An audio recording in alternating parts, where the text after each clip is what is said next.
Sealdah station থেকে ধৃত 4 রোহিঙ্গাকে জিজ্ঞাসাবাদ করে চাঞ্চল্যকর তথ্য পেয়েছে পুলিশ।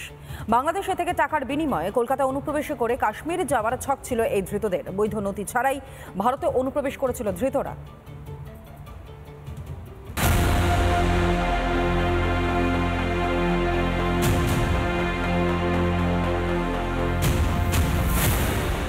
শনিবারই শিয়ালদহ স্টেশন থেকে রোহিঙ্গা সন্দেহে গ্রেপ্তার হয় 4 জন।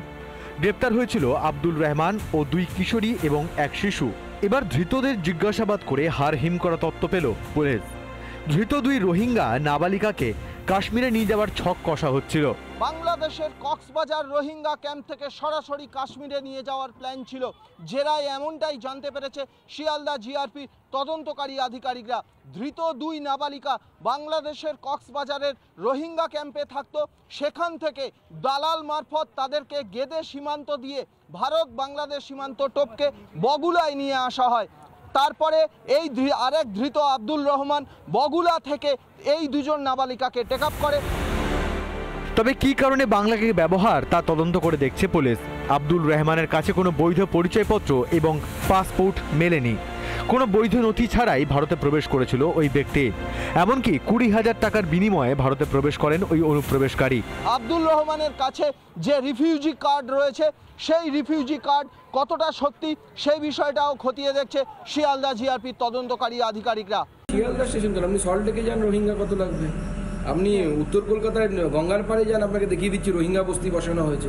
মমতা বন্দ্যোপাধ্যায় পশ্চিমবঙ্গকে বাংলাদেশ বানানোর জন্য যা যা করা দরকার তার বীজ বপন করে দিয়ে গেল। কেন্দ্রীয় গোয়েন্দারা কিছুদিন আগেই সমীক্ষায় জানতে পেরেছিলেন এই বাংলায় প্রায় 1.5 লক্ষ রোহিঙ্গা অবৈধভাবে বসবাস করছে। অনুপ্রবেশকারীদের মুক্তাঞ্চল হয়ে দাঁড়িয়েছে পশ্চিমবঙ্গ। যদিও এই তত্ত্ব মানতে নারাজ কলকাতার মেয়র। বর্ডার সিল করতে পারছেন,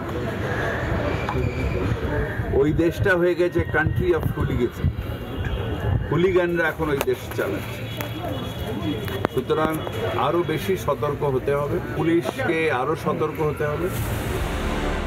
শওকত মোল্লা ও শেখ শাহজাহান থেকে শুরু করে তাদের মাছের ভেড়ির কাছে রোহিঙ্গাদের বসবাস রেখেছে। সল্টলেকে পর্যন্ত রোহিঙ্গা বস্তির অভিযোগ করছে বিরোধী দল। অনুপ্রবেশকারীদের বাংলায় আশ্রয় দান আর কবে বন্ধ করবে রাজ্যের প্রশাসন? সৈকত পাল ও পিঙ্কি অধিকারীর রিপোর্ট, রিপাবলিক বাংলা। যে কোনো সময় তাইওয়ানে হামলা চীনের। এই মুহূর্তে যে বড় ব্রেকিং আপনাদেরকে দিচ্ছি, এমনটাই অন্ততপক্ষে আশঙ্কা জাপানি সংস্থাগুলির। দক্ষিণ চীন সাগরে চীনের সক্রিয়তা বৃদ্ধি পাচ্ছে। চীনা হামলার আতঙ্ক জাপানের সংস্থাগুলির। অতর্কিত হামলায় তাইওয়ান ছাড়ার প্রস্তুতিও, এমনকি তাইওয়ান ছাড়ার পরিকল্পনা তৈরি রাখা হচ্ছে। 53% জাপানি সংস্থারই এক অভিমত। এক জায়গায় জড়ো করা হচ্ছে সরবরাহ। এমনকি জাপান তাইওয়ানের 4র্থ বৃহত্তম বাণিজ্যিক পার্টনার। তাইওয়ানের চীনের হামলা কি অবশ্যম্ভাবী? দানা বাঁধছে রীতিমতন তাইওয়ানের চীনা হামলার ভয়। আরও একবার আপনাদেরকে জানাই, দক্ষিণ চীন সাগরে চীনের সক্রিয়তা বৃদ্ধি পাচ্ছে ক্রমাগত এবং চীনা হামলার আতঙ্ক জাপানের সংস্থাগুলির। 53% জাপানি সংস্থারই একই অভিমত, যেখানে এক জায়গায় জড়ো করা হচ্ছে সরবরাহ এবং জাপান তাইওয়ানের 4র্থ বৃহত্তম বাণিজ্যিক পার্টনার। কিন্তু এর কারণটা কি? এত আশঙ্কা, আতঙ্ক কি কারণের জন্য? আরো জানবো বিস্তারিত এই মুহূর্তে সিনিয়র এডিটর স্বর্ণালী সরকার আমাদের সঙ্গে টেলিফোন লাইনে রয়েছে। স্বর্ণালী, দেখো, তারা দীর্ঘদিন ধরে একটা তাইওয়ান আক্রমণের পরিকল্পনা রয়েছে চীনের, এমনটা বারবার করে সামনে এসেছে এবং বিভিন্ন সময় তারা তাদের বর্ডার ক্রস করে এগিয়েও গেছে। এবং সাম্প্রতিক সময় যে খবর আমরা পাচ্ছি যে কোনো সময় তাইওয়ান আক্রমণ করতে পারে চীন। এর আগে আমরা দেখেছিলাম ঠিক যে সময়তে নিজেদের জায়গা বা নিজেদের অধিকার সুরক্ষিত করতে ঠিক যে কারণে রাশিয়া ইউক্রেনের উপর হামলা করেছিল, সেই সময়তেও কিন্তু একটা সম্ভাবনার কথা, আশঙ্কার কথা উঠে এসেছিল সামনে যে চীনও হয়তো তাইওয়ানকে অ্যাটাক করতে পারে।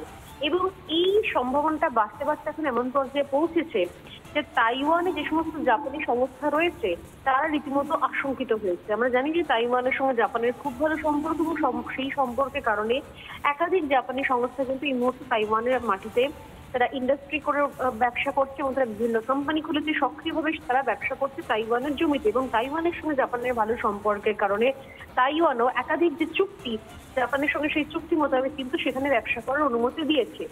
কিন্তু এই রিসেন্টলি যে আপডেট পাচ্ছি আমরা, সেটা হচ্ছে দক্ষিণ চীন সাগর, যেখানে সীমানা নিয়ে বরাবর একটা জায়গার বিবাদের জায়গা রয়েছে, সেই দক্ষিণ চীন সাগরে চীনের তরফ থেকে একটা অদ্ভুত সক্রিয়তা দেখতে পাওয়া যাচ্ছে।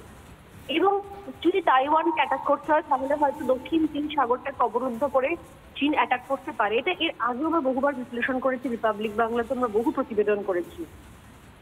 এবং সেই জায়গা থেকে যে পরিস্থিতিতে যে জায়গা দাঁড়াচ্ছে, সেখানে যদি চীন সর্বশক্তি দিয়ে তাইওয়ান দখল করার জন্য ঝাঁপায়, তাহলে কিন্তু সেখানে ব্যবসা করার ক্ষেত্রে অত্যন্ত প্রতিকূল একটা পরিস্থিতি তৈরি হবে। একটা সমীক্ষা দেখা গেছে যে তাইওয়ানের সক্রিয় জাপানি সংস্থাগুলোর মধ্যে 53% হচ্ছে এমন একটা পরিকল্পনা করে রেখেছে, অর্থাৎ ব্যাকআপ প্ল্যান, যেটা আমরা বলি বিজনেসের ব্যাকআপ প্ল্যান, তাতে যে কোনো মুহূর্তে তারা তাইওয়ান ছেড়ে বেরিয়ে যেতে পারে। এবং সেই মতো করে বিজনেসের পরিসর ছোট করা হচ্ছে, যেগুলো মূলত সেই ধরনের মানে সামগ্রী নির্ভর যে ধরনের ব্যবসা, সেখানে কিন্তু সেই সামগ্রী বা তার উপাদান সরবরাহগুলো কমিয়ে দেওয়া হয়েছে এবং সেগুলোকে এমনভাবে বন্দোবস্ত করা হচ্ছে যাতে যে কোনো মুহূর্তে যে কোনো সময় তারা বিজনেস শিফট করে নিতে পারে। এবং তাদের যে কোম্পানি বা যে অফিস, সেই পরিসরও কিন্তু আস্তে আস্তে কমানো শুরু হয়েছে। এমনকি লোক ছাঁটাইয়ের একটা আশঙ্কাও কিন্তু করা হচ্ছে। তাইওয়ানের সঙ্গে বাণিজ্যিক সম্পর্কের বিচারে জাপান কিন্তু প্রধান 4টে দেশের মধ্যে রয়েছে। রাশিয়া ইউক্রেন হামলার পর যদি এখন রাশিয়া ইউক্রেন যুদ্ধের পর যদি এখন চীন সর্বশক্তি দিয়ে ঝাঁপায় তাইওয়ানের ওপরে, আন্তর্জাতিক সমীকরণ যেদিকেই যাক না কেন এটুকু কনফার্ম তনয়া যে জাপান অন্তত কিন্তু তারা কিন্তু ব্যবসা গুটিয়ে সঙ্গে সঙ্গে বেরিয়ে আসবে। পরে কিভাবে সাহায্য করা যায় বা না যায় সেটা পরের কথা, কিন্তু এটা একটা বড় ইঙ্গিত। যদি জাপানের মতো দেশ যদি সমস্ত ব্যবসা গোটাতে শুরু করে, সেখানকার সব থেকে বড় বড় সংস্থা যদি ব্যবসা গোটাতে শুরু করে, তাহলে কিন্তু একটা বিষয় বলাই যায়, তাহলে তারা কিছু না কিছু ইন্ডিকেশন পেয়েছে এবং সেই জায়গা থেকে একটা বড় চিন্তার জায়গা, উদ্বেগের জায়গা তো রয়েছে। ঠিক, ধন্যবাদ জানাই সিনিয়র এডিটর সোনালী সরকার এই মুহূর্তে ছিলেন আমাদের সঙ্গে টেলিফোন লাইনে। আজ মার্কিন প্রেসিডেন্ট হিসেবে দ্বিতীয় অধ্যায় শুরু হবে ট্রাম্পের। শপথ গ্রহণ অনুষ্ঠানকে কেন্দ্র করে সাজো সাজো রব ওয়াশিংটনে, এবং কেউ খুশিতে তো কেউ ভয়ে। ট্রাম্পের শপথের দিকেই তাকিয়ে রয়েছে গোটা বিশ্ব।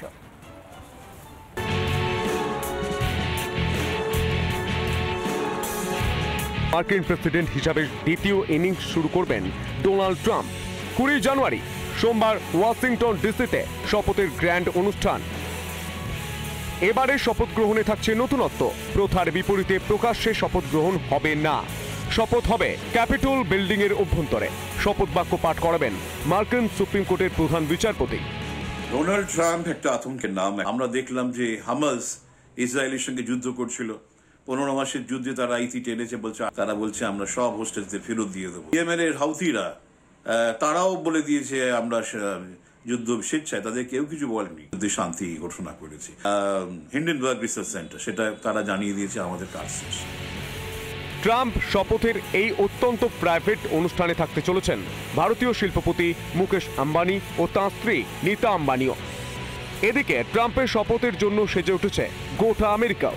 চারিদিকে উৎসব ও উল্লাসের আমেজ। ইতিমধ্যেই পাম বিচ থেকে রাজধানীতে এসে গিয়েছেন ডোনাল্ড। শপথের আগে ওয়াশিংটনের ট্রাম্প ন্যাশনাল গলফ ক্লাবে চোখ ধাঁধানো আতশবাজি খেলা উপভোগ করলেন খোদ ট্রাম্প। সঙ্গে ছিলেন হবু ফার্স্ট লেডি। 2020-তে ট্রাম্পের পরাজয় মেনে নিতে পারেননি আমেরিকানদের অনেকেই। তবে এবারে একেবারেই ভিন্ন মেজাজে মার্কিন মুলুক জুড়ে।